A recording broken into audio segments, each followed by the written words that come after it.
It's been a huge privilege to share God's word with you over these last few days. And today we're going to look at Jesus' 2-minute masterpiece in Luke chapter 16, verses 19 to 31. And what we've been doing each time is we've been looking at the setting, then the story, and then the significance. Well, the setting you should already be getting used to now at this point, because we've been dealing with that the last 2 days. The setting is that we have a story told, somewhat addressed to the Pharisees from 16 verse 14. You can see that where Jesus is turning to them, the Pharisees and scribes. I presume everyone's still there listening, but Jesus is addressing people who like the Bible, like religious rules, and like money. And so that's the group he is talking to.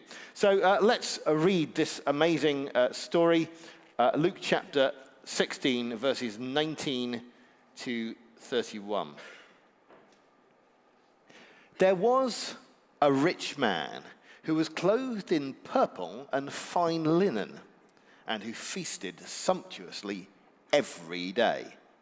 And at his gate was laid a poor man named Lazarus, covered with sores, who desired to be fed with what fell from the rich man's table. Moreover, even the dogs came and licked his sores. The poor man died and was carried by the angels to Abraham's side. The rich man also died and was buried. And in Hades, being in torment, he lifted up his eyes and saw Abraham far off and Lazarus at his side. And he called out, "Father Abraham, have mercy on me, and send Lazarus to dip the end of his finger in water and cool my tongue, for I am in anguish in this flame." But Abraham said, "Child, remember that in your lifetime you received your good things, and Lazarus in like manner bad things. But now he is comforted here, and you're in anguish. And besides all this, between us and you a great chasm has been fixed, in order that those who would pass from here to you may not be able, and none may pass from there to us." And he said, "Then I beg you, Father, to send him to my father's house, for I have 5 brothers, so that he may warn them, lest they also come to this place of torment." But Abraham said, "They have Moses and the prophets, let them hear them."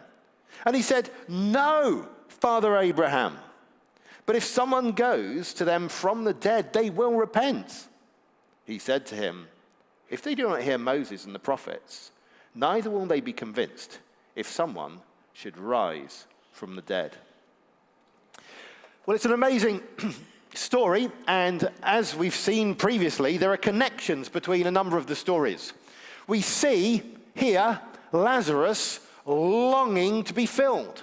Have we had anyone recently in a recent story longing to be filled? Oh yes, that was the prodigal son.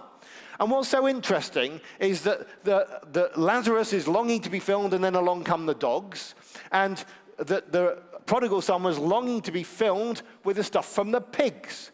So there's a parallel between pigs and dogs, and this is only in Luke, okay? Now, do we have a parallel between pigs and dogs anywhere else in the New Testament? Oh yes, we do.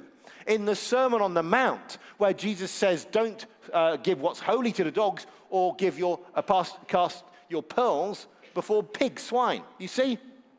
And that's only in Matthew. And so you suddenly see that this is like the fingerprint of Jesus' mind.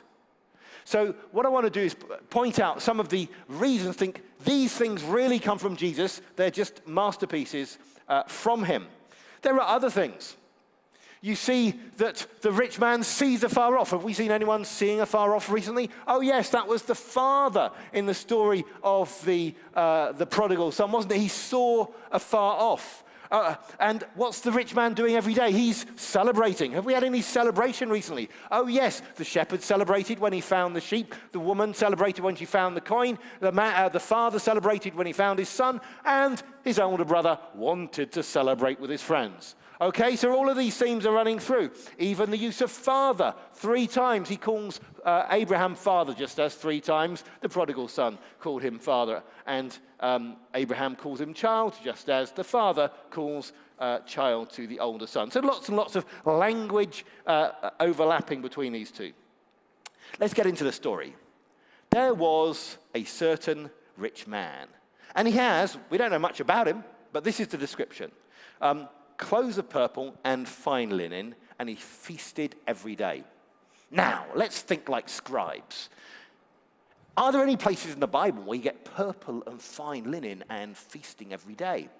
Oh yes, Esther 1:6 you say, I know, because that's where Ahasuerus, Xerxes, has this big 180-day long feast and then an extra sort of 7-day feast at the end of that. And it describes the decorations there, doesn't it? But the interesting thing, therefore, is that this rich man seems to be treating himself like a king, but there's a contrast because bad Ahasuerus, Xerxes, invited everyone. All the men were invited. It wasn't an exclusive feast. So there's a nice contrast there already. Then we see that he seems to be excessive in the way that he's doing things. He's feasting every day. Do we have anyone else who feasts every day? Well, one possibility, of course, is Job's children. Now, one reading is that, you remember, there are 7 sons and 3 daughters, and Job 1, verses 4 to 5, maybe we'll read that and get a sense of what's going on there. There are different ways of understanding it, but they seem to be feasting pretty regularly. And Job 1, verses 4 and 5, what we get is his sons used to go and hold a feast in the house of each one on his day, and they would send to invite their 3 sisters and eat and drink with them. And when the days of the feast had run their course, Job would send and consecrate them, and they would rise early in the morning and offer burnt offerings according to the number of them all. Now, that could be that there are 7 of them, and therefore they have 1 day per brother, and so they have a 7-day week, and they feast every day. But anyway, we'll get on to that. The rich man is not named. We don't know what his name is. No doubt he was pretty famous. That's what rich men tend to be. But who gets named in this story? Lazarus. Because we see that whereas to society, the rich man was the important person and Lazarus was not, as far as God's concerned, Lazarus was the important person. It's that beautiful way you get in the story of the Exodus, where we know the names of the midwives, Shiphrah and Puah, and we don't know the name of the Pharaoh. Isn't that really cool? Like Pharaoh is supposed to be the really big dude, but the people who go down in history are Shiphrah and Puah, who rescued the young boys. And then we see the cleverness as Jesus tells this story, because he can give you so much detail in such a short space. He tells you that as this man is feasting every day, that at his gate was laid a poor man named Lazarus. He was laid. Just one word. Interesting. Because there we realize that Lazarus has a severe mobility disability. But it doesn't dwell on that. It just tells you that. Somehow he's been put there as a seemingly strategic place to get mercy. We also see that he's at the gate of the rich man's house. So we can imagine this sort of gated area, this enclosure. But there's only one gate. Every time that rich man wants to go out of his house, he has to go past Lazarus. And every single time he goes in and out, he ignores him. Then we read that that Lazarus was covered with sores. Is there anyone in the Bible who's covered with sores? Anyone know anyone covered with sores? You allowed to shout out? Job. That's right. Was Job rich or poor? He was rich. But the interesting thing is, Job could say in Job chapter 31, I've always fed the poor. We've got 2 rich people mentioned in this story, Abraham and Job. Abraham was an amazing host to completely random people who turned up. They weren't completely random, it was God. But the point is, when people that he didn't know turned up, he was an amazing host. And because he hosted God and God's no man's debtor, God puts him in charge of the heavenly feast, you see? God, it's interesting, I love the story of Abraham. You know, God only had one friend. One friend. There's only one person who's called friend of God. Now, Jesus calls his disciples friends, but only one person called friend of God, and that's Abraham. But God did a really good job on the friendship. Like he blessed everyone who comes into contact with Abraham. But, you know, through him, all the nations on earth will be blessed. So think about that, just in terms of your friendship. It's not about having large numbers of friends. It's about doing a really good job on the friendship. That's what God did. Of course, he loves us, and that's good. So this man is covered with sores, but we don't know why he's poor. Was it his own fault? Doesn't matter, does it? We often like to distinguish between the deserving poor and the undeserving poor, and the Bible never does that. Then we're told that the poor man died. Who dies first? The poor man.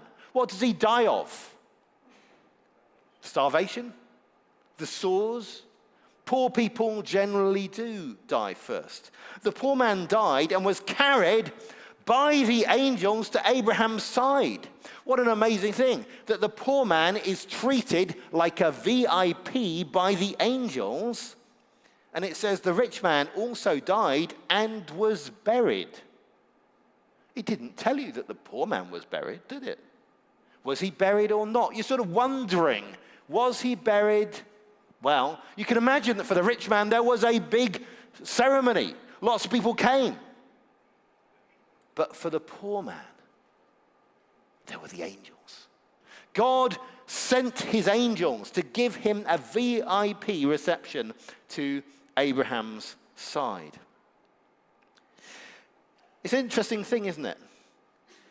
The rich man died, he's buried, and he goes to Hades. Now, when Jesus says Hades, that's an interesting word, Greek word, and you think, doesn't that sound like Greek mythology? Now, when Jesus says Hades, he doesn't mean all the stuff about the fluffy dog and the man you're supposed to pay a coin to ferry you over the river and that sort of stuff. None of that.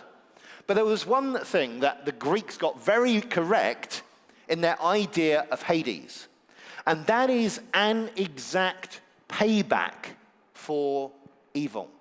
And what we see here is that the rich man has an exact payback for what he's done. Lazarus had burning sores, and along came the tongues of the dogs and licked them. And the rich man has a burning tongue and is in pain. Lazarus was begging, and now the rich man is begging. Lazarus could see the feasting. Now the rich man can see the feasting. Oh, except I've been calling him the rich man, but he's not. Because the interesting thing is, when it says in verse 22, the rich man also died and was buried, that's the last time he's called the rich man. After that, he's always he, because he's not rich anymore. And also, it's the last time Lazarus is called the poor man, because when he gets to Abraham's side, he's not poor anymore. So this man who was rich is now in torment. And it says that he lifted up his eyes and saw Abraham afar off and Lazarus at his side. Is there anywhere in the Bible that we get someone lifted up their eyes and saw afar off? Oh, let's turn to Genesis chapter 22. Genesis chapter 22. This is an interesting thing because this is where Abraham is tested by God. And what we get is this, that Genesis 22 verse 4, on the third day, Abraham lifted up his eyes and saw the place from afar. So we got four things in common: lifting up eyes, seeing from afar, and Abraham. They're all there. The only other place we get lifting up eyes from afar is, of course, when Job's friends lift up their eyes from afar. You can see that in Job chapter 2. So we're reminded through these echoes of these Old Testament stories. So he lifts up his eyes and he sees Lazarus and he sees Abraham.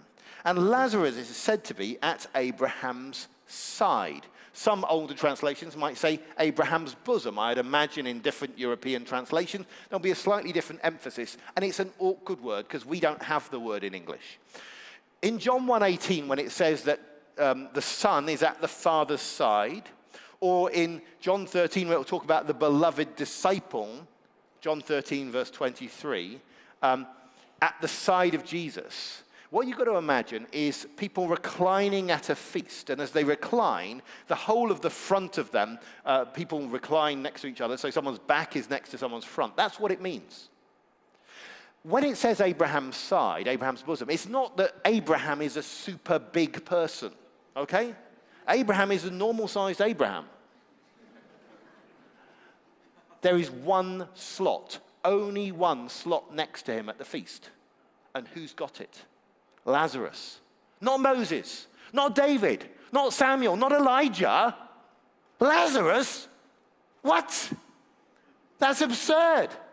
I mean, how can this beggar who's so worthless, so insignificant, how can he get the slot next to the greatest VIP that you could imagine? I mean, who would be better to feast with than Abraham? That's extraordinary. But that's what happens. That's what's described in this story. That he sees Abraham afar off and Lazarus there at his side. Now, the rich man sees two people, Lazarus and Abraham. One of them he's met before, and the other he hasn't. So who should he talk to? He talks to Abraham. He never talks to Lazarus. Talks about Lazarus, but he never talks to Lazarus. He wants to talk rich man to rich man, except he's not a rich man anymore. But he thinks he's going to talk to the man with status. Oh, Lazarus. Oh, Abraham. I'm in agony. Send Lazarus to dip his finger into water and bring it to me to cool my tongue. Can you imagine how much agony he's in? That he's just wanting to have that slight relief. How much water can you get on the tip of a finger? Not a lot, is it? But that's how much in pain he is. He thinks it's worthwhile just to have that. But it's interesting that he's still treating Lazarus like a servant, a lackey, an errand boy. He thinks it's worth Lazarus' time to come all the way with that bit of water just for him. Because the universe still revolves around him as far as he's concerned. So we see how this man is so selfish, so self-absorbed. He says, have mercy on me, Abraham. Well, you never had mercy on Lazarus. Send Lazarus. Oh, you know his name. That's interesting. Suddenly that name becomes interesting, a potentially useful piece of information. All his life, he'd ignored him and gone in and out of the gate. He had never invited him in, not once. Oh, you think, you don't really want to start inviting him in because, he'll start hanging around even more, won't he? And if you give him one meal, he'll never go away. So you imagine how this man rationalizes, and so he never ends up helping Lazarus. This man is not reformed in Hades, in hell. It's not that he stops sinning. It's not that he stops being selfish and self-absorbed. But he's in agony, and he wants just that drop of water on his tongue. And he tells Abraham to send Lazarus. But Abraham says, there's a chasm. It can't happen. Now, the really amazing thing is this, that Abraham says that there's a chasm so that those who want to go from where Abraham is to where the formerly rich man is can't go. That's really strange. Why would anyone want to go from where Abraham is to where the formerly rich man is? Unless they've become so like Christ that they're prepared to give up the bliss of heaven in order to suffer and help others. Isn't it interesting? It talks about people who would want to leave where Abraham is temporarily in order to help others, but they can't. There's a chasm. Then the rich man begs. You see the poetic justice. The poetic justice is so strong here. Just as Lazarus used to beg, so this man is begging. Lazarus just wanted crumbs. This man just wants that little bit of water.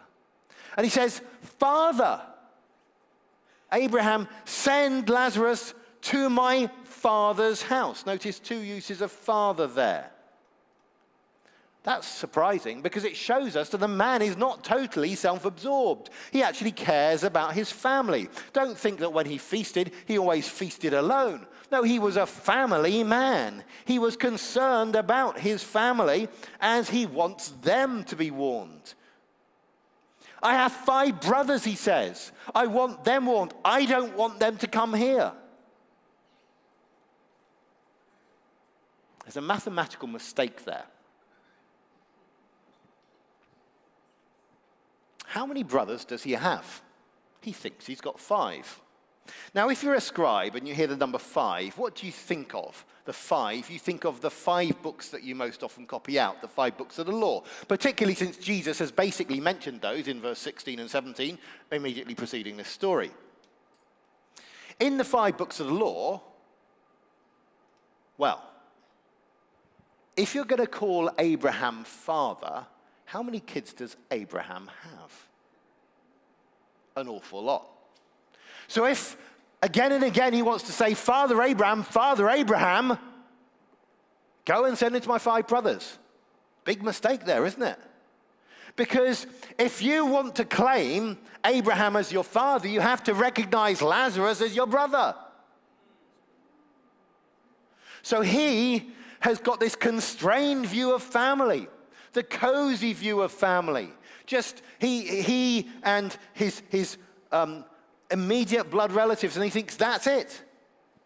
And the challenge here is to recognize that if you want to claim Abraham as your father, then you have to say that Lazarus is your brother too. Abraham has uncountable offspring.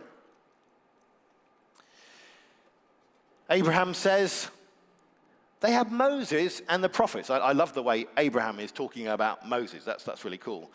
He points them to Scripture. The once rich man says, no, Father Abraham, your theology is wrong. That's quite a thing, isn't it? You know, arguing with Abraham on theology. I mean, arguing with God's friend on theology. And why is he God's friend? Because God reveals his plan to Abraham. The pride that there is to think that Abraham's wrong and he's right. If someone just rises from the dead, they'll be convinced. Now, this is beautiful because we read this story in the context of the whole gospel, where Christ goes to the cross and he rises from the dead, and do people believe? Often I think we can feel at a disadvantage. We think if only we were there around at the time when Jesus walked this earth, and then we could believe. But one thing that's really clear here in Luke is just how the Scriptures are enough. And by the way, that's exactly the point you get in John chapter 20. John chapter 20, when Jesus says to Thomas, because you've seen, you've believed, but more blessed are those who have not seen and yet have believed. The Scriptures are written there so that people can believe. We've actually got, in some ways, a clearer view than apostles had, because we have the whole Scriptures together. And we have their evidence, and we have so much of the speech of Jesus, the patterns of his speech. We can know him through the Scriptures. His speech has fingerprints, if you like. I've been trying to point out the ways he talks, and you can know him, the way he thinks, through the Scriptures. And if they don't believe the Scriptures, they're not going to believe if someone rises from the dead. So what does this story mean for us today? Well, it doesn't mean it's wrong to be rich. Abraham was rich. Job was rich. God is infinitely rich. It doesn't mean it's wrong to feast. Abraham feast. And it doesn't mean that you get to heaven by being poor. But no doubt there will be an awful lot of reversals relative to the way things are here, in the here and now, the way they will be in the future. And it also, I don't think, is teaching us that people can have conversations between heaven and hell. But it does give us some important spiritual principles. We'll think about money, think about family, and we'll think about Scripture. First, about money. There's a problem with the love of money, not money itself. As it says in Matthew chapter 13, verse 22, about the seed sown among thorns, it says, "This is the one who hear the word, and the cares of this world and the deceitfulness of riches choke the word, and it proves unfruitful." The idea that riches actually deceive. It's also an idea we get in 1 Timothy 6, verse 9 and 10. "But those who desire to be rich fall into temptation and into a snare, and to many senseless and harmful desires that plunge people into ruin and destruction. For the love of money is the root of all kinds of evil, and it's through this craving that some have wandered from the faith and pierced themselves with many pangs." One of the things that riches tend to do is blind us. Now, there are some people who God has given a lot of wealth to and have a lot of spiritual insight. And they can be incredibly generous. But often we find that the more we have, the less clearly we see. That's why when we're looking for spiritual advice, it's often good to look for spiritual advice from people who aren't overwhelmed by having too many things. And we see with these Pharisees that they knew their Bibles, but they still loved their status. They loved money. They had that whole system of comfort. Within evangelicalism, you can make a good career.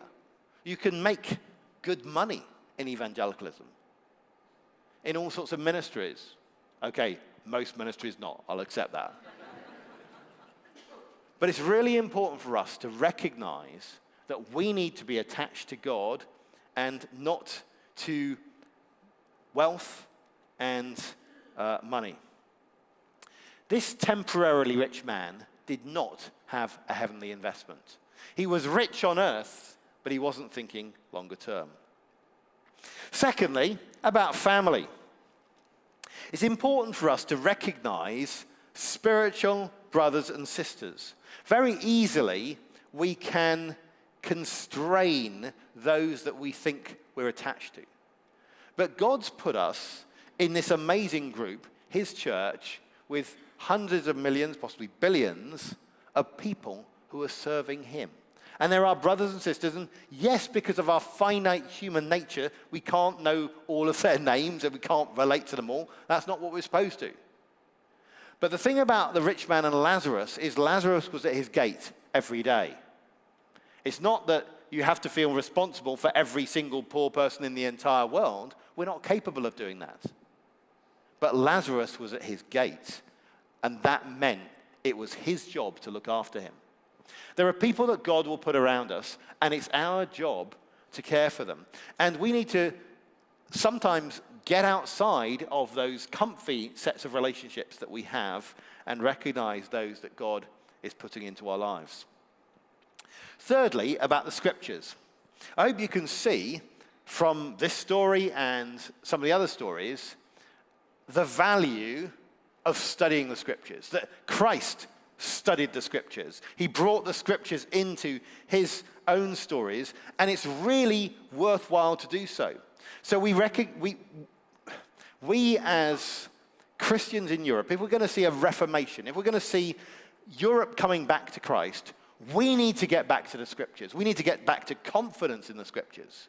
We need to recognize that this is the bedrock. And easily we could just drift away from that because it doesn't necessarily seem very contemporary, may not seem very cool, but we need to recognize there's such a richness here, and we need to have a reformation towards the scriptures and then recognize that they have the evidence, the reasons to believe. Now, one of the frustrations I have is that I think I know so many reasons there are to believe the Christian faith, and yet you can't explain them to most people because they don't know the Bible.